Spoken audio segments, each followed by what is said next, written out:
A lot of actors also, I could tell you, at every level, look at the secondary characters because they want to know that those roles are complementary as well to Mhm. what they're doing.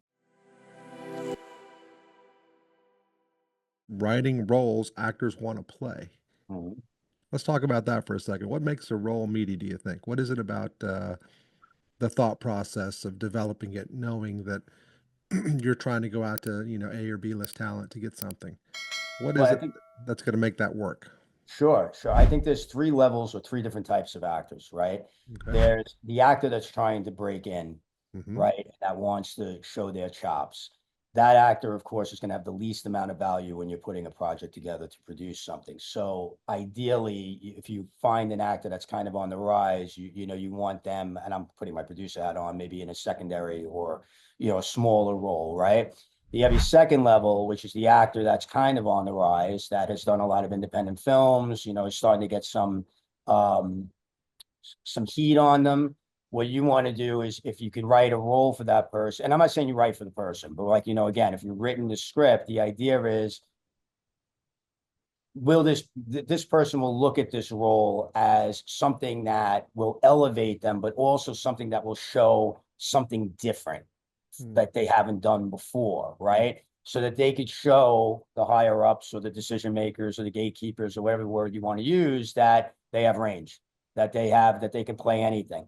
I think of like a career arc of like a Sebastian Stan, for example, right? A Hmm. lot of independent films, a lot of, pretty meaty roles, some small roles at the beginning. He would always try to find, even if it was a small role, he would take it if it was something that he hadn't done before and it made him, it made an impact, right? Then he went to do something like a Pam and Tommy, right? So that's a little bit of you're going one way. Then he comes back and he plays Trump.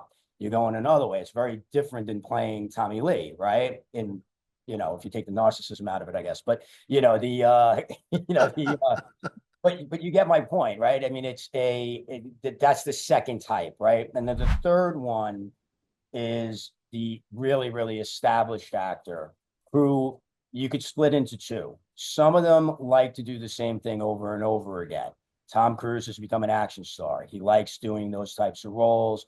He's become more of a spectacle actor than, let's say, going to do a like what he did with Magnolia, for example, where he took the smaller piece. Not to say he would never do that again, but if you look at his body of work over the last 10, 15 years, there's a similarity to those roles, right? Then you have somebody like, let's say, Denzel Washington. And I know the reps for Denzel, and I know the story editor at CAA that has handled Denzel for 20 years, finds his Yeah. material all the time. Yeah. Chris, he's great. Chris, Yeah. Lockhart. I mean, Yeah. Lockhart's family to me. We grew up, he's older than me, but we grew up in the same area. It's crazy. It's just like, and I've taught all over the world with Chris. We've taught in Trinidad, we've taught in South Africa together. It's great. I love him to death. But Chris will tell you, Denzel will come to him and say, okay, I just did this really serious, like Fences or something, right? Like I just did this serious thing that I got nominated for. I want to find me like an equalizer. Like that's what, so he would have to go find something that, like, find me a franchise, find me something that has the potential to be a franchise.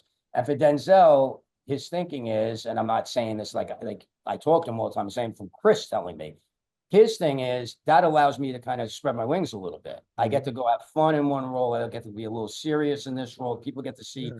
different sides of me. So, but the commonality in everything I just said is that if you look at the roles that made these people and brought them up or what interests them now, it's always that meaty showcase, let me stretch my legs goals. A Mhm. lot of actors also, I could tell you, at every level, look at the secondary characters because they want to know that those roles are complementary as well to Mhm. what they're doing. Like I look at The Apprentice again and having Jeremy Strong play Roy Cohen. That's really interesting because that now I get to play off of him, and everybody knows that he's a really good actor as well. So they look at the meat in all the roles. They want to make sure the secondary characters have some weight to them as well. But for the most part, a lot of actors are just looking for things that are going to make people go, "Wow." Like, look at that performance. Like, wow. Like, you know what I mean? And they could sit there and go, I'm in every scene, or I'm in most scenes, or I get, this is my showcase scene. They look for that. And that's what it's all about. It's, you know, you don't want to overwrite, but you want to write things that are interesting. No doubt about that.